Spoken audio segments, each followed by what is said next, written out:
En el año 2016 hemos reducido la lista de espera global en un 18% con respecto a 2015.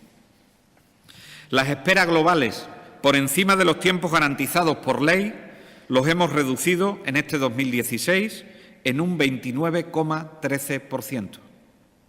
Los pacientes sin citas en el año 2016 se han reducido en un 41,36%.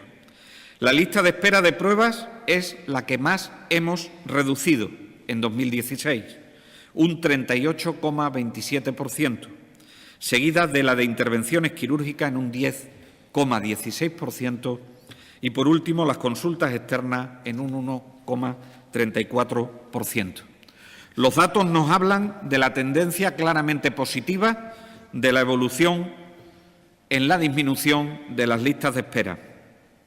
Pero, como dijimos cuando llegamos al Gobierno, esto es un trabajo constante, es un trabajo continuo, es un trabajo que tiene que ser contundente a lo largo de toda la legislatura.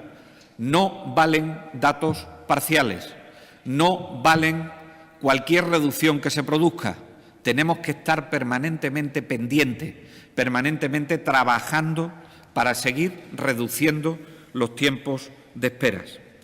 E insistiremos, como medida, en el plan de eficiencia quirúrgica, que buenos resultados nos ha dado en las intervenciones, y lo vamos a trasladar a consultas externas y a pruebas complementarias.